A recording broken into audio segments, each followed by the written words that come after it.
Alright, so you see here in the student view that it says one new item has been posted in the stream. So if I click on that, what it'll do is it'll refresh this and it'll put this new assignment in my stream. So right now I actually did a couple earlier that I did, and we'll talk about those later, but this assignment now showed up in the stream.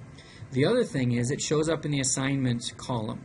The left side for students is an assignment column, and you can see that in the teacher side as well, but it puts the soonest due dates on the top. So the things that are due today show up first, and then the new assignment that I did is due tomorrow, so it shows up second. If I did something later in the week, it would show up in this assignment task in that time, so they're in order.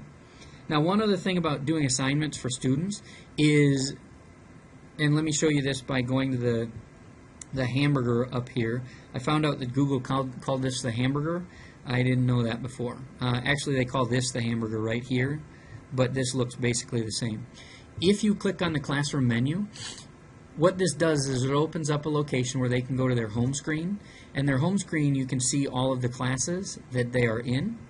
They can also go directly to the class, but there's a third button on here that they have, and that's assignments.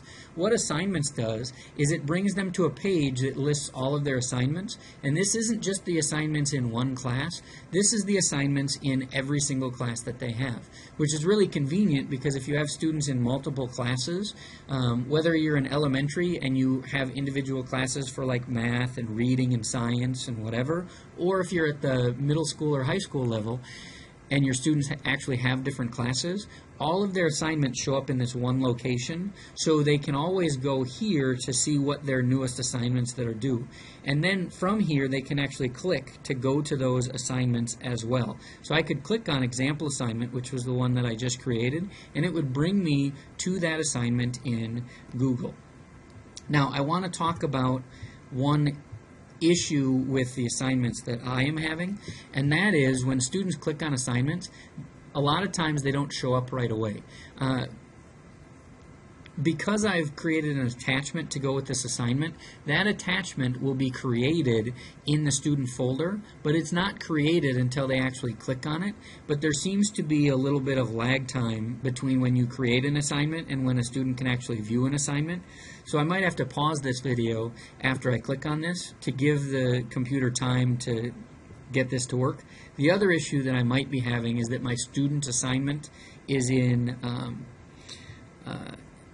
Internet Explorer. I needed two different browsers so that I could do this in both. You can do two different classrooms in one, but you can't do two different Google Drives very easily in one web browser, so I wanted to split it up into a second web browser. And it's not always nice with Internet Explorer, so it has some issue. So I have this issue a lot where it goes and it circles here. So I'm going to pause the recording until I can get it to come up.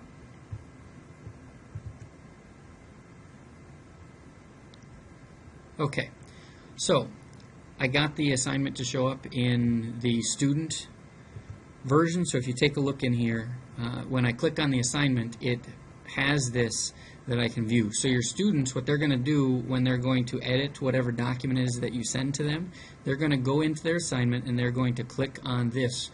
In this case, my document was called Template 1, and you'll notice that now it's called Template 1-Mickey Mouse, which is the name of this student. Now, because of that, with what that does, let me show you that in Google Drive also.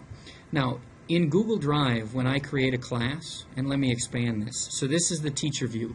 When I create a class, and I called it video class, and if I back up a step, when I signed up for Classroom, it created a Classroom tab. So first off, I have a Classroom tab, and in that, every single class that I have, either that I have created myself or classes that I am in. So if you are in a class with other teachers or something like that, it would show up also. But in that classroom, what I have is I have a folder for every single assignment that I create, and then I have one folder called templates. Every time I attach something in Google Drive, it will go in my template folder. So I will have a copy of every single assignment that I gave students right there in one folder. But in addition to that, I will have templates created for each student. So this says Template 1 dash Mickey Mouse. That template is now assigned to my student, and you look over here where it says owner. It says owner is Mickey Mouse. Once you create an assignment for a student, the ownership transfers over to that student. So in the student's drive, if they click on their classroom folder, and hopefully it loads, again, since I'm having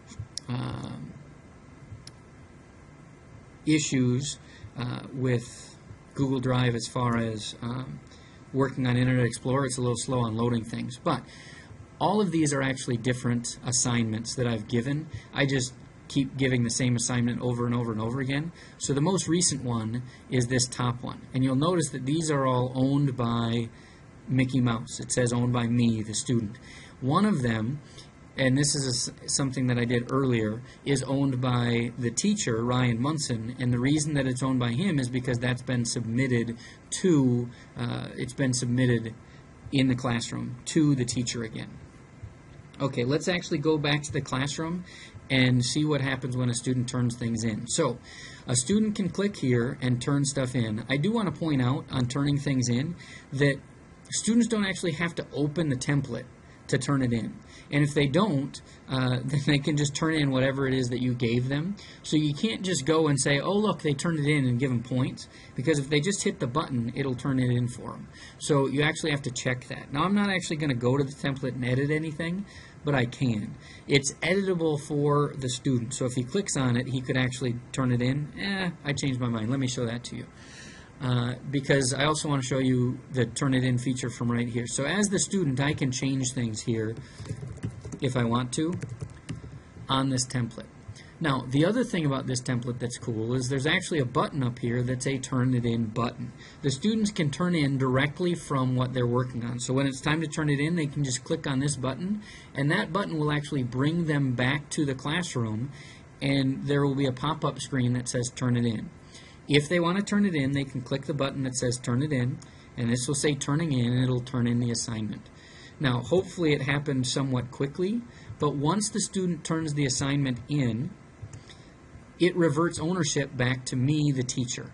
So now I, the teacher, have ownership once again. So this is the teacher's ownership, or the teacher's Google Drive, and it says that the owner is now me instead of Mickey Mouse. When assignments are submitted, the ownership transfers to the teacher. Now, one thing that Google Classroom has done is they have an unsubmit button. Students can decide that they don't like what they submitted, and they can click on this button and it will transfer ownership back to them, and they can edit and turn it back into you. And they can do that as many times as they want. And one thing that I don't like is you can't shut it off. I would like to be able to hold on to assignments after they've been turned in so that students can't unsubmit them, especially at the time that I'm grading the assignments. But hopefully that will be addressed in the future.